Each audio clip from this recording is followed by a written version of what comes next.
चलिए हम स्टार्ट करते हैं चैप्टर 4। चैप्टर 4 का नाम है क्वाड्रिक इक्वेशन। क्वाड्रिक इक्वेशन जो है वो क्वाड्रिक पॉलिनोमियल से सेटअप हुआ है। क्वाड्रिक पॉलिनोमियल्स का जो फार्मूला था, क्वाड्रिक पॉलिनोमियल्स को हम शो करते थे ax square plus B X plus C से। यदि हम इस फार्मूले में इस क्वाड्रिक पॉलिनोमियल्स को यदि जीरो से इक्वलाइज कर दें तो यही हमारा कहलाता है quadric equation. Is that clear? तो हम इसकी मीनिंग, सबसे पहले इसकी मीनिंग पे चलते हैं। What is the quadratic equation? तो चलते हैं, A X square plus B X plus C is the quadratic polynomials. Any quadratic polynomials is the has the highest power is 2 is called quadratic polynomials. The quadratic polynomials is the equalized with the zero, this is called the quadratic equations. Example 4, ax square plus bx plus c, it is the quadric polynomials, but equalized with zeros is called quadric equation. A and b and c are real number and a is not equal to 0. Is that clear? अब हम ये देखते हैं यहाँ पर, अब हम ये देखते हैं या फिर इसकी अन्य अदर शब्द में भी देख लेते हैं कि अदर लैंग्वेज में इसकी परिभाषा और क्या हो सकती है। तो it is an equation that contain in at least term that is squared is called quadric equation. एक ऐसी पॉलिनोमियल्स जिसकी कोई भी टर्म की पावर हाईएस्ट पावर 2 होनी चाहिए, 2 से कोई भी और हाईएस्ट पावर नहीं होनी चाहिए। अगर पावर 2 ही है तो ही वो क्वाड्रिक हो सकता है, अन्यथा नहीं। एक बात अच्छे से समझिएगा आप, क्वाड्रेटिक का जन्म क्वाड्रेट से हुआ है और क्वाड्रेट को स्क्वायर कहा जाता है, अर्थात वर्ग कहा जाता है, अर्थात जिसकी घात 2 हो उसे स्क्वायर कहते हैं। तो क्वाड्रेटिक का जन्म क्वाड्रेट से हुआ है और क्वाड्रेट को हम कहते हैं स्क्वायर। इसीलिए किसी भी टर्म की हाईएस्ट पावर 2 होना चाहिए, तभी वह क्वाड्रिक इक्वेशन होती है, अन्यथा नहीं। यदि मैं आपके सामने एक एग्जांपल लिखूं, यहाँ पर 3x की power 3 plus 2x square plus 3x plus 7, तो ये यहाँ पर अगर हम देखें तो यहाँ पर हाईएस्ट पावर और हाईएस्ट डिग्री जो है यहाँ 3 दिखाई दे रही है हमें। यहाँ हाईएस्ट डिग्री कितनी दिखाई दे रही है? 3। तो समझ जाइए यह क्वाड्रिक इक्वेशन नहीं है। यदि हम यहाँ पर देखें 3x square plus 2x plus 7 equal 0, तो अब यहाँ पर हम देखें किसी भी टर्म की हाईएस्ट पावर जो है, जैसे यहाँ की हाईएस्ट पावर कितनी है आपकी 2 है, तो इट मीन्स यही क्वाड्रिक इक्वेशन है। अब वो किसी भी टर्म के साथ हो सकती है। अब हम ये कह सकते हैं, जैसे यहाँ पर है 3x plus 2x square plus 6 equal 0, तो अब वो किसी भी टर्म के साथ हो सकती है, तो ये भी क्वाड्रिक इक्वेशन है। Is that clear? भले ही यह अरेंज नहीं है, पहले स्क्वायर वाली आनी चाहिए थी, पर ये क्वाड्रिक इक्वेशन है क्योंकि इसकी हाईएस्ट पावर कितनी है 2, और हाईएस्ट पावर 2 से ज़्यादा नहीं होनी चाहिए। यदि ज़्यादा है तो वो क्वाड्रिक इक्वेशन नहीं कहलाती है। तो हम यूँ कह सकते हैं कि क्वाड्रिक इक्वेशन जो है, क्वाड्रेटिक का जन्म जो है वो क्वाड्रेट वर्ड से हुआ है। क्वाड्रेटिक का जो जन्म है वो क्वाड्रेट वर्ड से हुआ है और क्वाड्रेट वर्ड की जो मीनिंग है वो स्क्वायर होती है। इसीलिए क्वाड्रिक इक्वेशन में हम सिर्फ स्क्वायर ही वाले टर्म को और इक्वेशन को सॉल्व करेंगे। तो ये थी इसकी मीनिंग, इसकी definitions.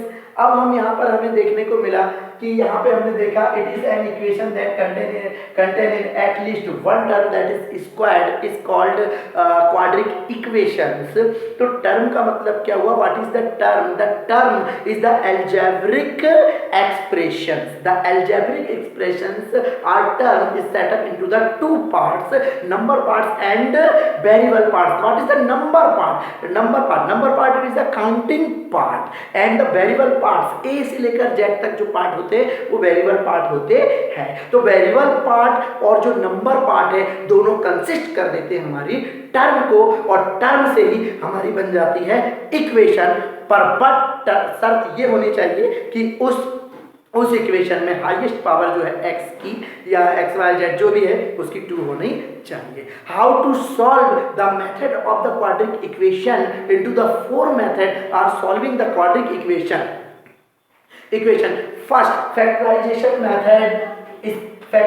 Method, second completing method are based into 2 formula a minus B का whole square and a plus B का होल स्क्वायर। तो इस पे डिपेंड करती है completing method. The completing squaring method is the very difficult method but I don't know, I think no it is the very simple method, but इसमें कुछ step याद रखनी पड़ेंगी। जब अगर हम स्टेप वाइज करेंगे तो ये बहुत ही ईजी हो जाती है, परंतु शुरू में ये बहुत ही डिफिकल्ट बच्चों को लगती है। सेकंड मेथड देखते हैं अपन फार्मूला मेथड।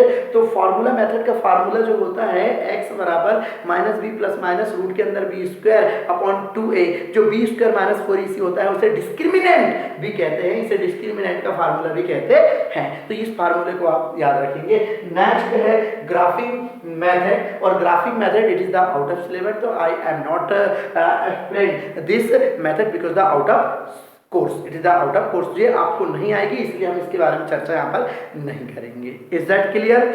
तो इन जितने भी जो मेथड है इनके बारे में सम्यक जानकारी मैं जब एक्सरसाइज को सॉल्व कराऊंगा तब दूंगा। मैं अभी सिर्फ यहाँ पर सिर्फ आपको मेथड का नाम बता रहा हूँ। फिर आगे चलते हैं, एक बहुत ही अच्छा टॉपिक है रूट्स या जीरोस। तो रूट्स और जीरोस क्या होता है? जब किसी इक्वेशन को हम सॉल्व करते हैं और उसमें हमें जब x की 2 वैल्यूज मिलती हैं तो उन वैल्यूज को ही हम कहते हैं जीरोस या roots. What is the roots?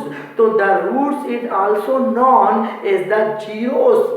The quadratic equations are solved and getting to solution. The finding to two values of x is called zeros or roots. जब quadratic equation को हल किया जाएगा और वहां पर x की जो 2 वैल्यू हमें प्राप्त होती है वो 2 ही वैल्यू को जीरोस या रूट्स कहा जाता है। और वो जीरो रूट्स की प्रकृति क्या होती है यहाँ पर हम देखते हैं, वो किस प्रकार का उनका नेचर होता है। तो नेचर ऑफ द रूट्स और जीरोस। तो 3 types of nature of roots. Firstly, to distinct real roots. In this condition, the value of x are different. Only 2 he value getting, यहाँ पर 2 ही वैल्यू गेट होगी, 2 ही value प्राप्त होगी, दोनों x की value अलग अलग रहेगी। जैसे कि x की वैल्यू 2 है और x की वैल्यू 3 है, तो याद रखना यहाँ पे d इज मोर देन 0 और d जो रहेगा वो हमेशा 0 से बड़ा रहेगा और ऑलवेज प्लस में इसका आंसर रहेगा। Check by discriminant formula. The discriminant formula is d equal B square minus 4ac।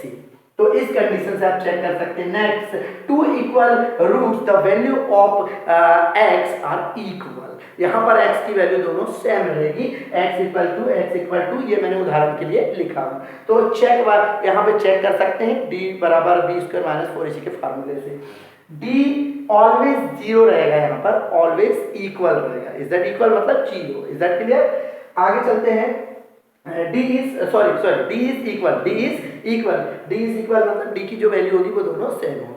Next चलते हैं, नो रियल रूट्स। यहाँ पर x की वैल्यू हमेशा 0 से कम होगी और माइनस के फॉर्म में होगी, हमेशा वो माइनस में रहेगी। और यहाँ जो हमारा जब x की वैल्यू हमारी माइनस में रहेगी तो उसका आंसर होगा नो रियल नंबर। तो d is less than zeros और हमेशा d की वैल्यू 0 से लेस रहेगी। Check by d equal B square minus 4ac। तो इस प्रकार से हमें इनके नेचर को याद रखना है, ये एग्जाम में भी आता है आपको। Is that clear? पता करने को आता है कि भाई जो रूट्स है तो ये किस प्रकार का रूट्स है, तो हमें नो रियल बताना पड़ता है कि भाई 2 डिफरेंस रूट्स है या फिर 2 इक्वल रूट्स है या फिर नो रियल रूट्स है। तो इस प्रकार हमें आंसर में बतानी पड़ती है। Is that clear? तो ये था introduction of quadric equation. Is that clear? Thank you very much.